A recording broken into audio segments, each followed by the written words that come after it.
Hello guys, welcome to day stop cinema. তো আমি দেখে নিয়েছি রক্তবীজ 2। এটি নন্দিতা রায় এবং শিবপ্রসাদ মুখোপাধ্যায় দ্বারা পরিচালিত এবং তারাই এই মুভিটা প্রযোজনা করেছেন। এই মুভির মুখ্য চরিত্রে রয়েছে আবির চ্যাটার্জি, মিমি চক্রবর্তী এবং অঙ্কুশ হাজরা। এছাড়া রয়েছে বেক্টর ব্যানার্জি, সীমা বিশ্বাস। এটা রক্তবীজ নামের যে মুভিটি এর আগের বছর রিলিজ হয়েছিল তার সিকুয়েল পার্ট, এবং সেই মুভিটা শেষ যেখানে হয় তারপর থেকেই এই স্টোরিটা শুরু হয়। এই মুভির কাহিনী নির্ভর করে বাংলাদেশ এবং ভারতের সম্পর্ককে নির্ভর করে সমাজ, রাজনৈতিক ষড়যন্ত্র, সন্ত্রাসবাদ এবং ক্ষমতার লড়াইকে দেখানো হয়েছে। এখানে অঙ্কুশ হাজরা আমাদের মনির আলমের চরিত্রে রয়েছে, যে একজন বিশাল বড় গ্যাংস্টার এবং যার সাথে আবিরের মোকাবিলা এই মুভিতে চলতে থাকে। এই হচ্ছে মুভির বেসিক স্টোরি। প্রথমে বলি মুভির পজিটিভ দিক। পজিটিভ দিক হচ্ছে, প্রথমেই বলবো অঙ্কুশ হাজরার অ্যাক্টিং খুব সুন্দর রয়েছে। এছাড়া আবির চক্রবর্তীকে যেভাবে দেখানো হয়েছে, তার অরা যেভাবে মেনটেন করা হয়েছে এবং তাকে একটা হিরো টাইপের ট্রিট দেওয়া হয়েছে মুভিটাতে, যেটা দেখে মজা আসে এবং তার অ্যাকশন সিনগুলো ভালোভাবে ফুটিয়ে তোলা হয়েছে। এছাড়া অঙ্কুশ যেভাবে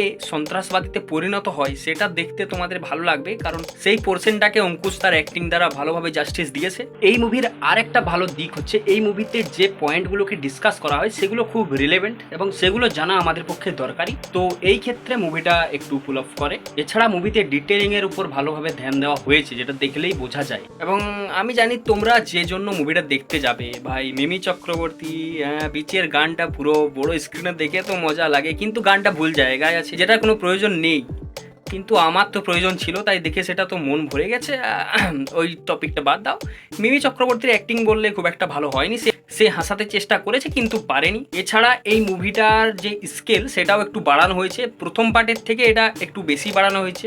এরপর আসি মুভির নেগেটিভ দিক যেগুলো, সেটা হচ্ছে মুভিটাকে পুরোপুরি আলাদাভাবে দেখানো হয়েছে। রক্তবীজ মুভিটা যেই ধরনের ছিল সেই ধরনের এই মুভিটা নয়। এই মুভিটা একটু বলিউড স্টাইল হয়ে গেছে, যার জন্য এটা দেখতে খুব একটা ভাল লাগে না, কারণ সেই মুভিটা একটু আলাদা ধরনের ছিল। সেটা দুর্গাপুজোয় দেখা যেত, কিন্তু এটা দুর্গাপুজোর সময় রিলিজ করার মতো মুভি নয়। এটা অন্য সময় করলে যদিও লোক দেখতে যেত, কিন্তু এই সময় আমার যাবে বলে মনে হচ্ছে না। এবং এর আরেকটা যে খারাপ দিক, এই মুভিটা একটু স্লো পেস, মানে একটু ড্র্যাগ হচ্ছে মনে হয়, কারণ গানগুলো বিশেষ করে থামিয়ে দেয় পুরো স্টোরি লাইনটাকে।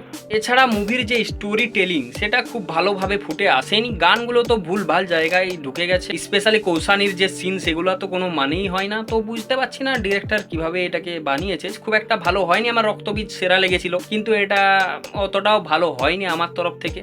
মোটামুটি একবার তোমরা দেখতে যেতে পারো, কিন্তু আমি বলবো না গেলেও কোনো প্রবলেম হবে না। মুভিটির প্রবলেম হচ্ছে এটাকে বেশি স্টাইলিশ করতে গিয়ে মুভিটা একটু ড্যামেজ হয়ে গেছে। আর একটা ভালো দিক, মুভিতে যে ক্লাইম্যাক্সের ফাইট সিনটা রয়েছে সেটা একটু ভালো লাগে আমার দেখতে। বাকি এই মুভিটা রক্তবীজ থেকে পুরোপুরি আলাদা জেনারের হয়ে যাচ্ছে, তাই এটা একটু ফিল দিতে পারছে না যে এটা রক্তবীজ মুভির সিকুয়েল। তো এটা কিরকম মনে হচ্ছে, যেমন সাউথের মুভি হিন্দিতে সেকেন্ড পার্ট হিসেবে রিলিজ হয় সেরকম একটা ফিল দিচ্ছে। মুভিতে যে ইনভেস্টিগেশনের পার্ট সেটাও খুব একটা ভালোভাবে করতে পারেনি।